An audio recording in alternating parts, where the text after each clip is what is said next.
Hello, everyone, and welcome to your Four Lads Rangers podcast. My name is Stevie Clifford. I am hosting this week just because, I don't know, CBD oil must be working or something, but I was feeling rather jolly. So I'm joined by three of my very favourite podders, Andrew, and Kenny, and a very special guest.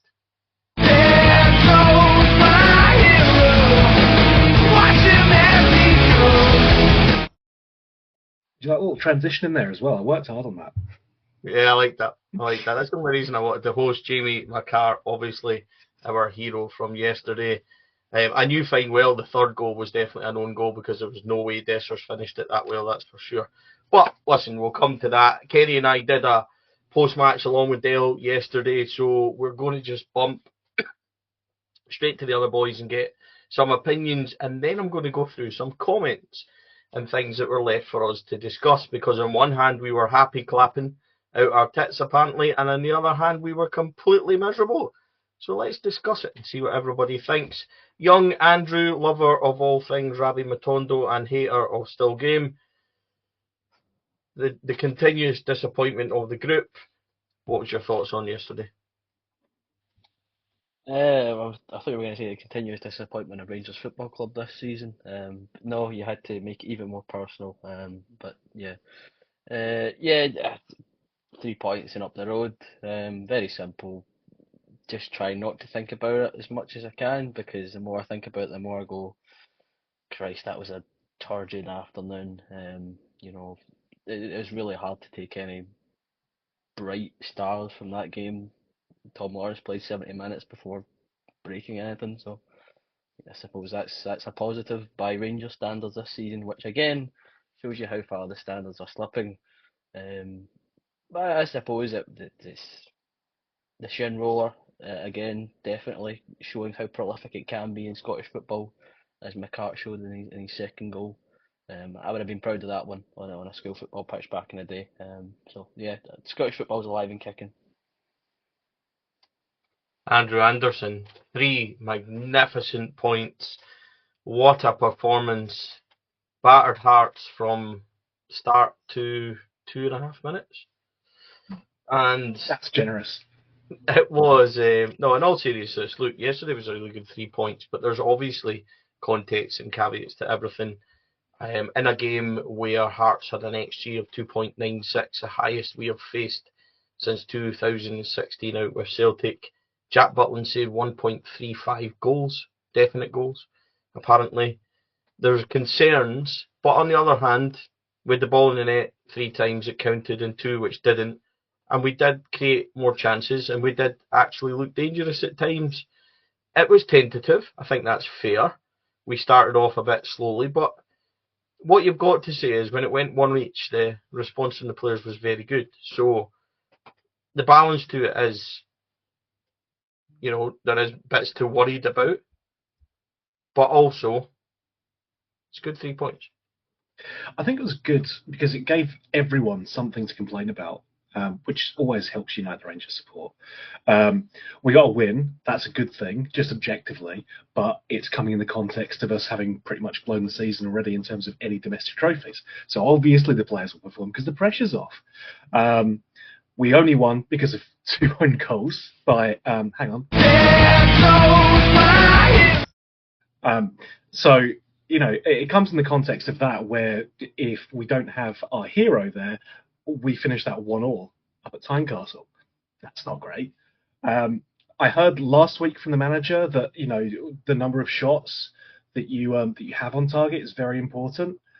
This week it wasn't important for some reason. It gives you a bit of everything to talk about, because Rangers were woeful and Hearts. Frankly, if I'm a Hearts fan, I'm absolutely gutted at that, because it's absolute robbery, as you guys titled on the post-match reaction to that. It's just theft. We had no rights of winning that game, and again, but you see, good teams find a way to win even when they're playing poorly. But the problem is we played poorly for a lot of the season. We haven't found ways to win. So it's just more like this is maybe just an aberration in which we managed to pick up 3 points. Still, it's an away win, and those have been rare enough. So I'm happy about that. But it's coming in that context of we have been miserable for 90 minutes. 3 points, great. It's not going to change too much come the end of the season, unfortunately. Kenny, 24 hours on, slightly longer. How do you feel about things, given we discussed it straight away yesterday?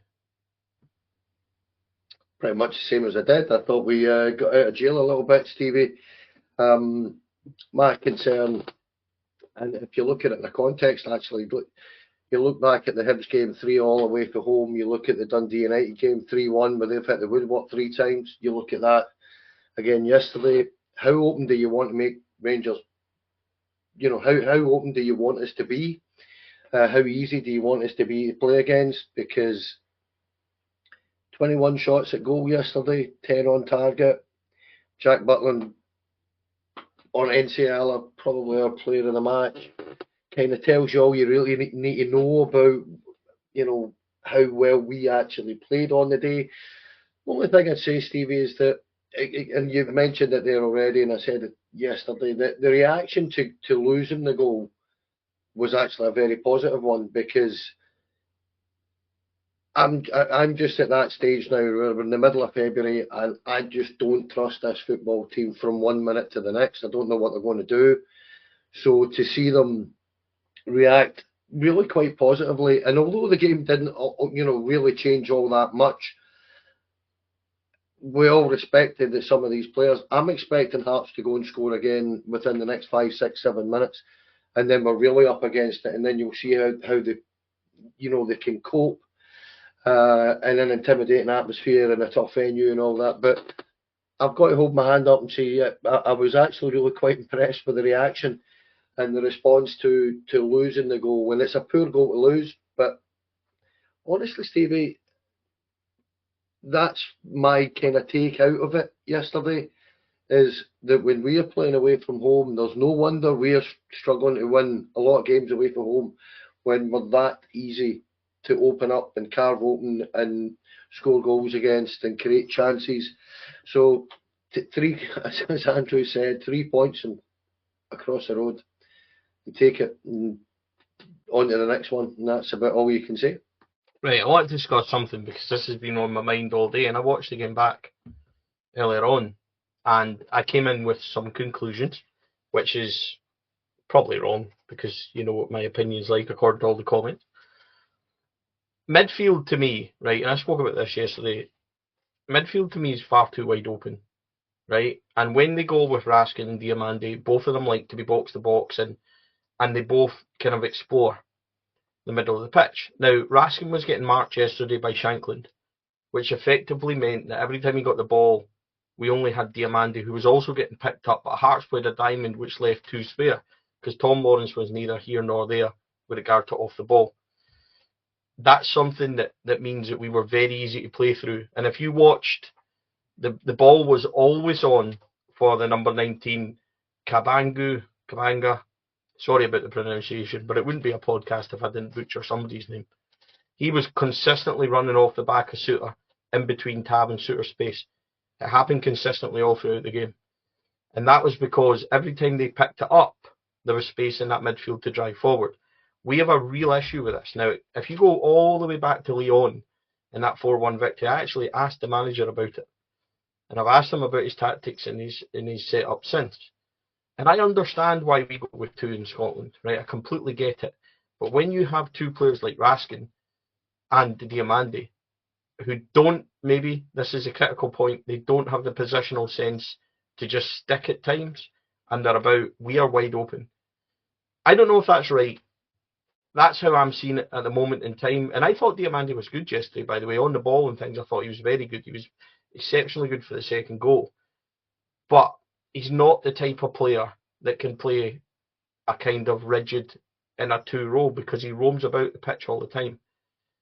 And my question is, my point is maybe that we don't get enough out of the 10 in order for when you're playing that. So I'm going to throw this out to all of you. 1, did any of that make sense? And 2, how do we fix that problem? Andrew Stuart, we'll start with you. Did any of that make sense? And how would you fix the problem? Is there a problem to be fixed, or is it just over-analysing? I think it is a problem, yes, but it's a problem that's on a big list of big problems at the moment.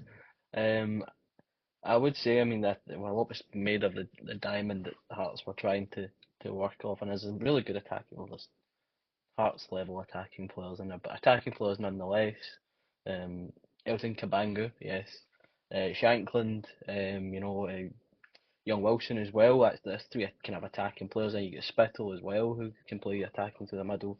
I think there was a lot of forward-minded players that I think anytime they got the ball was going to put us under pressure. But as you said, I think Hearts were helped by our kind of, I don't want to say indecision, but it kind of is that in the times that they just can't decide. Now is the time to sit, or I can see that Dio wants to go forward, I'll sit, or vice versa.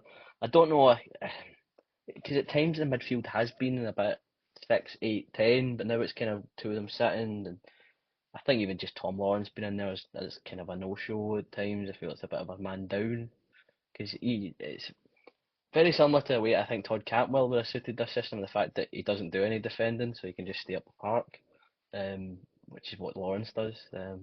I think it exposes that big flaw in the midfield just based on the way that Hearts were kind of set up to go at us. I think for me, my main issue is we had Lawrence as the 10. Like, I think the issue comes further forward because Lawrence adds almost nothing to our midfield.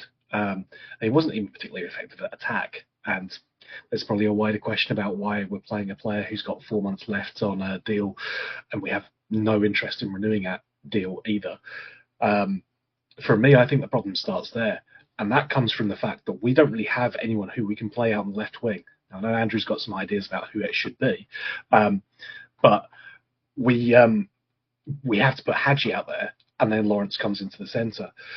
Part of this is down to Bayrami, who's the other player who, in theory, should be playing out on the left wing, or Danilo. Bayrami's been ineffectual. In fact, Bayrami's got the same number. And Cortez is a non-event. Danilo's injured again. We had to stick Hadji out there on the wing instead, and he's never been particularly effective out on the wing either. So the problem is you're trying to sort out that this is where the problem is. You're sticking to this rigid system without accepting, no, I have these players, this is how I'm going to need to work this instead. We're just sticking to the same formation rigidly and forcing the players we have available into it. And that does not work when you have some of the players like we have who are very effective in very specific areas, but very ineffectual if you try and stick them into different positions. And for me, that's where the problem is coming. And that then affects the midfield, but I think the problems are further forward for us. I think there is an issue with the number 10. Kenny, see before you start, what's the Sunderland lead score? Because you're blatantly watching that. I'm not actually watching it, but it's nothing each. I thought you were watching the telly. No, the TV's on, but I wasn't actually watching it, mate. But Chancellor. But just checking on me, weren't you? No, listen. The issue is that this is a problem with this number 10 position. But I had a wee think about this today because we mentioned it yesterday, didn't we? And I think the issue is actually Philip Clement. I think he is absolutely nailed on that he is going to play this formation by hell or high water. And if you actually look back all the way through from the minute he turned up, Philip Clement, he must have played 7, 8, maybe even 9 different players in that position. Because you could go back to Sam Lammers, Todd Cantwell, Alec Lowry got his chance in pre-season. There's been loads of them, and none of them do particularly well. Probably the most creative player we had in our squad last year was binned in Todd Cantwell because he probably was just wavering a little bit outside of what Philip Clement wanted him to do. And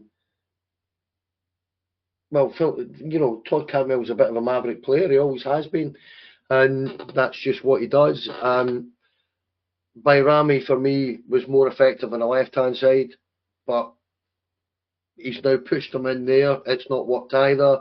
Hadji, he's tried in the left hand in there. You just look at the amount of players. Tom Lawrence now coming in again. Danilo has been the only one that I would say that has played there that has actually been quite effective. And that, to a certain degree, has been in regard to getting the best out of the young lad at Igaman. They seem to, play together pretty well. They seem to intertwine and understand each other's game quite well. But for me, it's a proper issue because it's not just the number 10 situation that's causing the two and Diamandi and Raskin to be so exposed, and they are getting exposed when we don't have the ball. For me, more than anything else, it's just something that you could, Stevie, you could say that you were harking on about this in pre-season, that one pass is still there to play right through us all. You can literally carve out our midfield open with one ball all day long, and that is part of the issue, Stevie. The shape's not right for me. There's something, and I'm no tactical expert, so I'm not going to try and explain this, but the gaps and the spaces that other teams can play in are just so vast. And to end on that, the number 10, I don't know how many different people is going to try in that position. To me, it's clear it's the formation that's not quite right, Stevie. I just don't think it's working very well, and certainly defensively, I don't think it's working well. Interesting. Let us know your comments on that, because I'm interested to see what people are thinking. Because it does at times seem to work, and then other times I think we look dreadfully exposed. As Kenny says, 21 shots, 10 on target. Jack Butland, man of the match. Hearts dominating possession. Statistically, they had all the plus points, but Rangers win the game 3-1. So we've sat and moaned about, and results are the only thing that matters, and it is ultimately the only thing that matters. So move on slightly, Andrew Anderson. Philippe Clement has had a really difficult week. He was fairly grilled by the press, not fan media who weren't present, but by press on Friday. And just to add quickly, fan media are always invited. We weren't uninvited. I had to work and things like that. So how does that change things for him? Or does it change things for him? Or is it just pushing the envelope on another week? Because we saw the reaction on social media to him.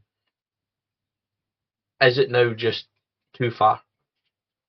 Or can he? How can he change it?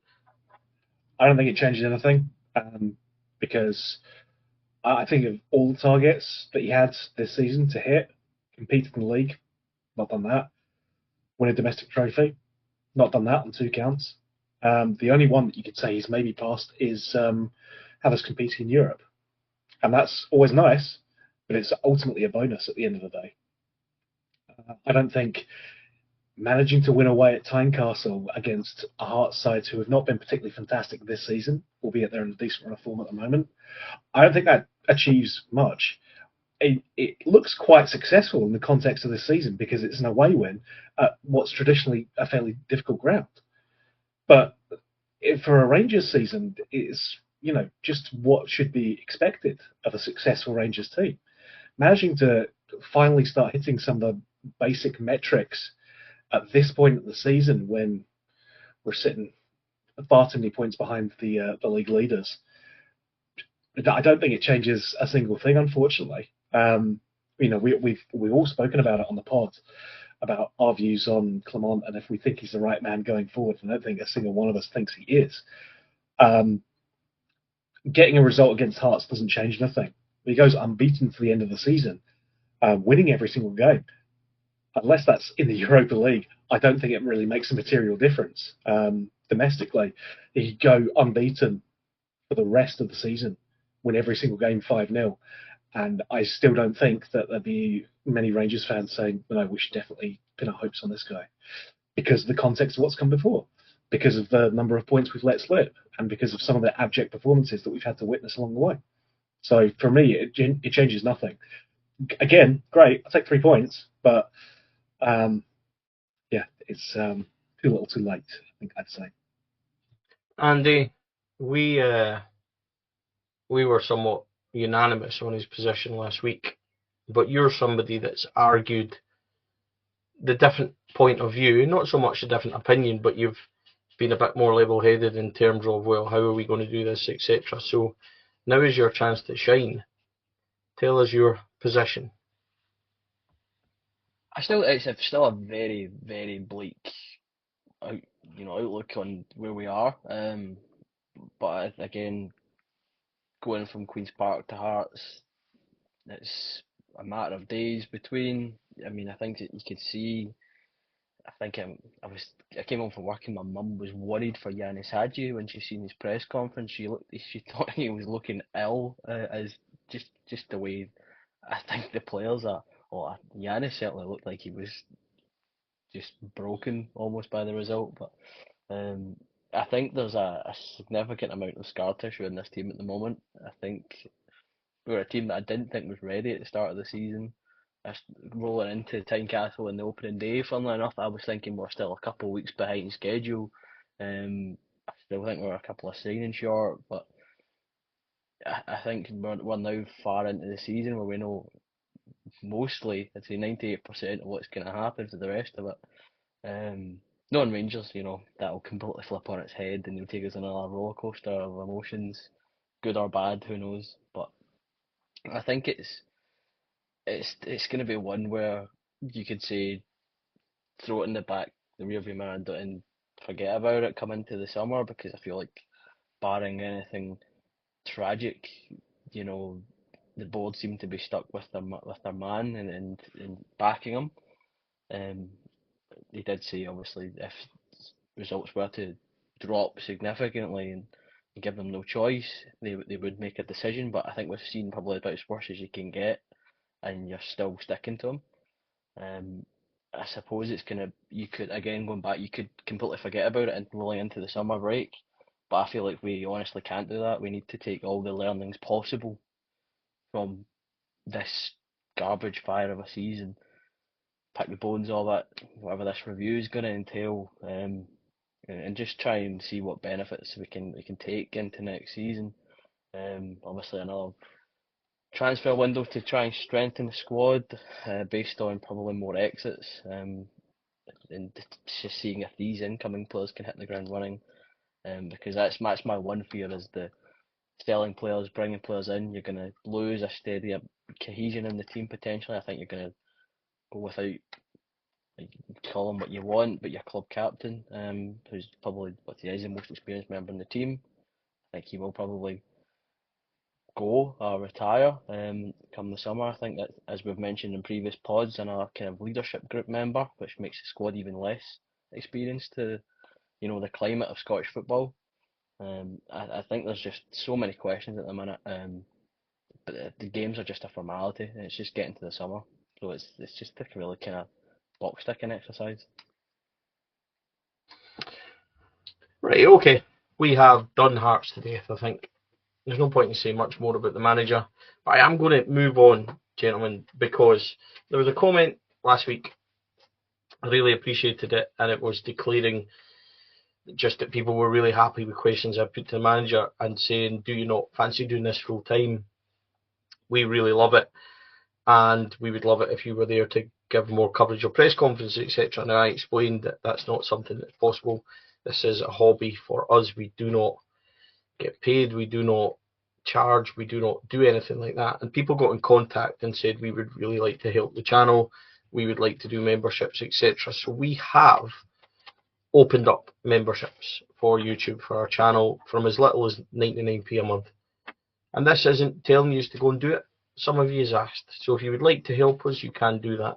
And on them, there's different tiers. And people have spoke about how they feel that this is a closed shop in terms of opinion. And it's really not. If you've got a certain opinion on the manager or on the playing squad, it's probably reflected on what we're seeing on the pitch. But my message to you, if you're watching, is to, if you feel that strongly, check out what you can do and come speak to us about it. Because if you've got a different opinion, we want to hear it, and you're more than welcome to pop on and tell us that. So this is an open platform. It's an open forum. You are entitled to your opinion. So share it if you want. And what we are going to do is we're going to take some comments from yesterday. Kenny, Graham Leather Barrow gets in contact. I'm not sure why Leather is his middle name, but we'll speculate on that probably off camera. He says, we just don't have any control of games. That's the biggest issue. Just end-to-end ping-pong was my summary. We're not learning or progressing. Set plays useless once again at both ends. Kind of talks a wee bit about lack of control in the midfield there. Think that's fair? Yeah, of course. Listen, defensively, at set pieces were not great. I think we are clearly working on attacking set pieces. They've been mixed up and a little bit different of late. Noticed it yesterday, a serious amount of short corners, and there is clearly work getting done on that. But yeah, it's what I said at the start of the show, Stevie. We're far too easy to play against. We don't control or dominate games away from home, and we really have to. And that is coming down. And I know it's one of these kind of buzz phrases at the minute, that people are always coming out with, but there is no real style of play. There is no patterns of play. There isn't any identity about this football team. And for a guy that's been here nearly 18 months, I really do think we should be seeing that now. You should have a structured style of and a little bit of flair about you, and you should expect. Now, I'll point to this, and you tell me if any of you guys can think of this, because me and my son watched the game yesterday together, and we actually said, we don't score 3-on-1s, 4-on-1s, 3-on-2s, 4-on-2s. We never score them.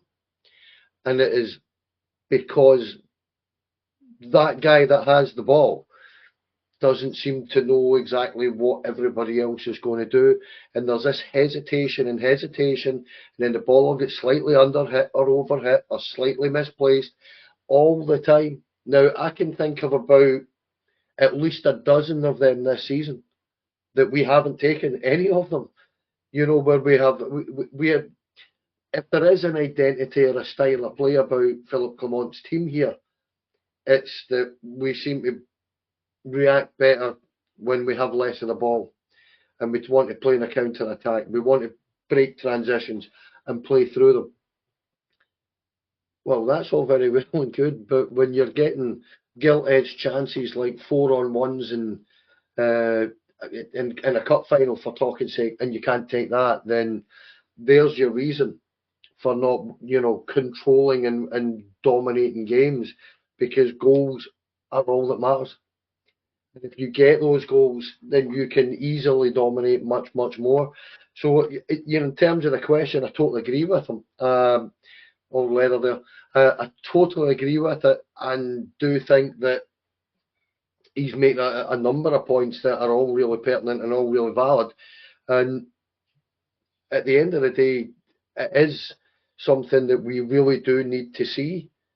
And very quickly on this, what I'll say is that if you look back to Steven Gerrard's time, when he first arrived, what he did was, between him and Mark Allen, you had Alan McGregor, you had Conor Golson come in, you had Nico Katic come in, he already had Ryan Jack there, but very shortly thereafter he brings Stephen Davis in.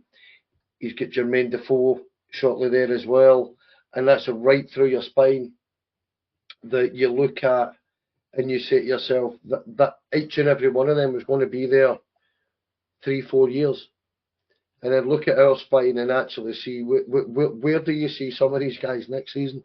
Because we're talking about Raskin and Diomande and Enciala and Igaman all up for sale, basically. So there is no real structure to this, and it's something that I really do want to see, because if we're talking about dominating games, you need that spine in your team. That has to be a constant, and I'm not sure we're going to have that that's where I would be with it, mate. Justy77. Oh, dear, dear, dear. Had so much to say today. How very sad that this is what it's came to, where you judge present results on past performances. It's not about happy clapping, it's about having realistic expectations of where the club are and maintaining stability to get where they want to be. He goes on quite a bit. And then he finishes off with, you'll just broadcast any shit to appease the baying fans and get clicks. Lazy reporting that fails to take in any factors other at the club than results. If that's the kind of page you want to be, but you're selling yourself, the club, and the fans short, you're not fans, you're just clickbait. I'm going to answer this one because it's quite an interesting one. And you boys can jump in if you wish at any point. First of all, you're not fans, it's just clickbait is an absolute nonsense. 30 years I've been watching Rangers home and away. So you can come at me with anything and say my opinion's wrong, I don't mind, but absolutely no way am I having that. That's just an absolute nonsense. And to say that we cannot refer to results that have happened, well, Queen's Park was last week. It wasn't 8 months ago. It was last week. It's literally the last result, which cost us any chance of getting any kind of positive season out of it. So I don't accept that in the slightest. If you want to say that we're not fans, then absolutely that's fine. But it's an absolute nonsense, and I won't accept it. As I said, 30 years following Rangers home and away. The amount of money I put in sponsorship and all sorts to support this football club is a nonsense for you to come and say that to me. So I don't accept it at all. We have spoke this year about there being context, about the job that Philip Clement's had in front of him, about the things that he's had to deal with, about the wages getting slashed, about the players getting sold, about having to go in and buy unknown players, and all that's absolutely relevant. But it becomes irrelevant and an excuse when you can't beat a first division team at home in the cup. Whether you like that or not, that was last week. So when the next game comes along, that is going to overshadow it. And we are entitled to feel like that. Just as you're entitled to not say, but absolutely don't question us on whether we're fans or not, because I'm not having it in the slightest. All of us are match-going Rangers fans. All of us. And all of us give up our time to discuss it. And I'm not having that in the slightest. Moving on, Alan McConnell, Andrew Anderson. Poor performance, but despite that, they still came away with a win, 3 points and back up the road. I quite like Alan, because Alan's quite strong in his opinion. He loves Philip Clement. And I don't mind that in the slightest. And we always, Alan and I, have a bit of a ding-dong. But he's right, isn't he? 3 points, back up the road. That's what you want. Isolated, absolutely, yeah. I want to say on the clickbait thing as well. I've been trying to get you to do the big reaction face things, but you just refuse to do it, Stevie. So we can't be clickbait if you're not doing that. If you're not willing to put the work in, it's the context thing, as what ever, right? Clicks, and see another thing with being clickbait. What do clicks do for us? Like they do absolutely nothing for us. It doesn't matter if 1 or 10,000 people watch us. It matters not in the slightest. So I'm not. Yeah, you'll still get the same poor level of content from us, regardless of how many you clicking on it or not. It doesn't matter in the slightest. So clickbait, we can't quite put the clickbait titles, oh my god, you will not believe what happened at this Rangers game, because you're starting to believe anything can happen at Rangers games this season. So you can't really do the YouTube clickbait of, oh my god, because it's becoming the norm. Yeah. I don't think he really understands the concept of clickbait, does he? We're not exaggerating. Rangers really did get beat by a first division team. Yeah, exactly. There's nothing false about that at all. No. I think it always comes back to that context thing, Stevie. It's 3 points, it's a win, tough away ground, all that stuff, 100%. And you can throw more context as well. Clement's had a terrible situation that he's had to work through. Budget's been slashed by a third. We've lost loads of key players, or at least senior players within the dressing room. All this is true. But it comes in the context of this being a week after we got beat off a first division team, removing our last chance of silverware for the season, realistically speaking. So that's going to be the context that it comes in. I mean, and if you can point to extended periods of really good play in that Hearts game that were by Rangers and not Hearts, then great. But I wasn't seeing it too much myself. The best bit of play that was from my guy. So I'll never get tired of that. It's just, I'm so proud of it. Yeah, everyone's entitled to their opinion, but I think the point of this being a transition season, you want to see us transitioning to something better.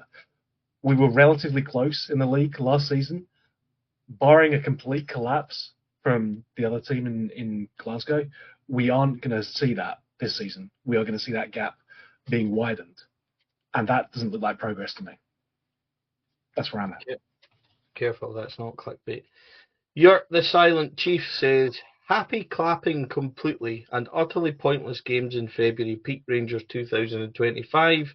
How far have we fallen? So we've gone, Kenny, from being completely miserable in the eyes of somebody, and now we're happy clapping on the eyes of somebody else.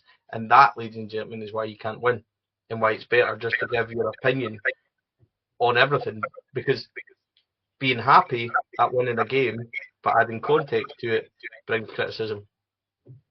I'm going to say one thing. How many times have any of us on this podcast this season said, I know I'm in danger of repeating myself, but we've had a god awful season, and anybody suggesting that we're happy, I mean, I actually find that quite funny. I mean, I don't even know what else to say. Look, what I would say, right, is perhaps, and this is going to sound really condescending, and I don't want to be that guy, but you guys know, on a podcast, it's slightly different from sitting in a pub talking to your mates. It's as close as you're going to get to it, right? But you have to understand that there's thousands and thousands and thousands of people watch this and listen to this, thousands upon thousands, and you're aware that the Rangers family has a broad opinion. So you have to try and be as balanced as you can be, while being honest and giving your own personal opinion. Now, if I was to be 100% honest, 100% of the time, I wouldn't be on this show for long, because I'd lose my shit constantly, and the frustration. This is what I'm trying to say, right? There's nobody within Four Lads, whether it's writers or podcasters or boys behind the scenes in the graphics and stuff like that, right? We are all big, strong, hardcore Rangers fans that are fully aware of the opinion. I'm waffling here because I genuinely don't know what to say to that. We're happy clapping. I mean, I don't know if the guys actually listened to us over the course of this season. Where I had a This shows you the back, doesn't it? And I on had one a full side, fucking head of hair at the start of this season. Do you know what I mean? on one side of the argument, we are too negative, and on the other side, we're happy clapping and being too positive. Interesting one though. Finally, this is a good comment. I quite like this. Taribo gets in contact and says, "I'm sorry, but 3 points isn't all that matters. We are already finishing second anyway. We want to see improvement. It baffles me how anyone can say 3 points are all that matters when you're in a title race. Yes, but we aren't." And I like that. And I think he's correct. And I said that to him. And this was my reply. Call it relief, whatever. I'm just pleased to get the win. It's a hollow victory for me, because you are right, it's done. But this manager isn't going to change. The performances aren't going to change. The shape, the formation, the approach isn't going to change. So isn't it okay just to say, Andrew Stuart, it's nice to at least have won? And that is where I was yesterday, and probably still am at this moment. It is a hollow victory for me. It's going to take a while to get over what happened last week, and it's going to take a while to get over the fact that the season domestically is done. I think it's okay though, just to be like, nice to win at Tynecastle. Definitely. Because I feel like if you can't find the joy in a Rangers win, regardless of whether it's a dominant performance or scraping across the line, then you're slowly veering into the you want us to lose category, which I do think. I mean, to all the still people on Twitter with their Clement out usernames, yes, you've definitely fallen into that category. You actually want our club to get beat game on game just to get rid of the manager. I feel like I don't get it. I really don't get it. I don't. A Rangers win is what I hope for every single Rangers game. It, though I'm a Rangers fan. I mean, it's just the nicest way of going about saying that to you. I mean, we were having this discussion during the week when I in the chat where I said I'm not backing down, I'm doubling down and bought a new Rangers jumper because I went, this is a pretty bleak outlook and we're toughest result I've seen us go through in a while. But I'm not going to give up. I don't want to just go, nah, I'll pack it in. I'll not go into Twitter. I'll let me look at cricket from now until the summer. No, football's my thing. Rangers is my team. I'm going to continue to follow on. So, like again, it perplexes me at times, and I get, as I think it was even Boydie had said something similar on Sky that it's 3 points in a title race. You go, that's a massive game because the performance is poor, but you're still in the fight. You're still in that race. I know we don't have that, but if you just start to lose every game on game, then it would be a very, very awful life as a Rangers supporter. So that's all I can say. I think just to add briefly to that, we all want the team to win. Happy clappers that we are, or anti-negative, horrible people that we are. I forget which one we are this time. But football's meant to be a fun thing. Hey, we've not exactly had, a lot of easy times to see over the past 13 years, let's say, just to pick a random number out the top of my head, where we've had lots of sunshine and rainbows all the time. But if you're a Rangers fan who gives up at the first sign of adversity, then the club would have folded in 2012. So ultimately, this comes down to we all want the best for Rangers, and sometimes that means yelling at the people who are in charge of Rangers right now because we want them to be doing better. And that can come down to the managers, that can come down to the players, it can come down to the board. We ultimately just want what's best for the football club. So, I mean, from my perspective at least, that's all I'm ever going to talk about. It's not going to come as far as I hope Clement gets beat at Tynecastle because then we'll really have an excuse to get rid of him. Because if he loses to Queen's Park and we don't get rid of him, then Tynecastle's not going to make any difference, That's where I'm at. A couple of final comments as well from people that don't support this club. We can't wait to play you on the 16th of March. We're going to do this. We're going to do that. We were told all this in the run-up to the New Year game. We were told that the New Year game doesn't matter. It was a glorified friendly and everything else. Well, I hate to break this to you. If that was a glorified friendly and it doesn't matter, less than a month's time doesn't matter either. And I've got to be really honest, use it all, because I don't care in the slightest about this game. So, yep, you can take that whatever way you want. Come on to the station and gloat. You were going to pump us at New Year, you didn't, and we are rotten. And we turned you over big style. So, on that note, thanks for commenting. Nobody cares. If it wasn't counting then, it certainly doesn't count in a month's time. So, that's all I've got to say on that. Andrew Anderson, you should probably host next time, mate. But thanks for joining us. No, I appreciate you getting us on here to settle some of your YouTube vendettas. That's always been fun. And hey, Stevie, it's always a pleasure to be on talking about Rangers, but especially when I don't have to drive the ship and instead I can just sit back and treat it like, an evening in the pub. It's great. I'm always going to enjoy that. Andrew Stuart, the boy who refuses to watch Still Game. Thanks for joining us, mate. I feel like you've got like the Man United bench against Spurs because it was up until about 5 minutes before we started. I was quote banished. It was the wording, just because I haven't watched one TV show. Ah well, but yeah, thank you for having me on. As much as it must pain you, to discuss how much we happy clap / hate our club apparently. But yeah, that was a good evening. Kenny, a joy. 2 in 2 days, mate. I know. I haven't coughed once during this, ladies and gentlemen. I have got an inhaler for the doctor, and it's what a difference it's made. Honestly, it's been brilliant, and poor Kenny has got the flu. Listen, I'm going to say something. At 5:45 tonight, Stevie said he was bored and wanted to do the pod.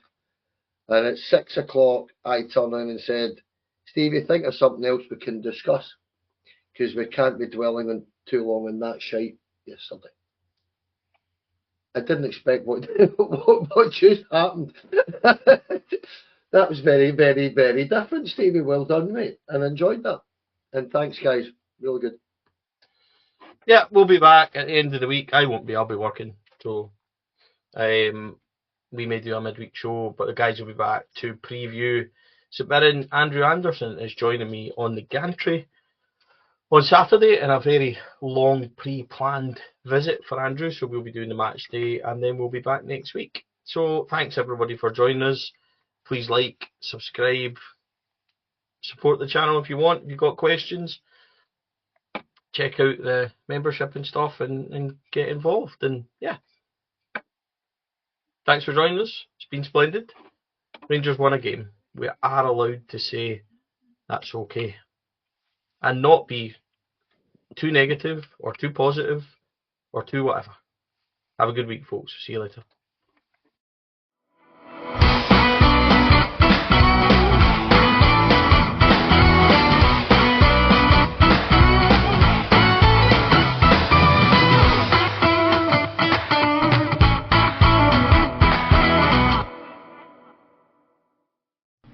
Four Lads podcast is sponsored by Rhino Express, Cliveview Joinery, Athol Industrial Solutions Limited and CSD Air Conditioning, along with Art of Gold. Thank you for listening or watching the podcast. We hope you enjoyed the show.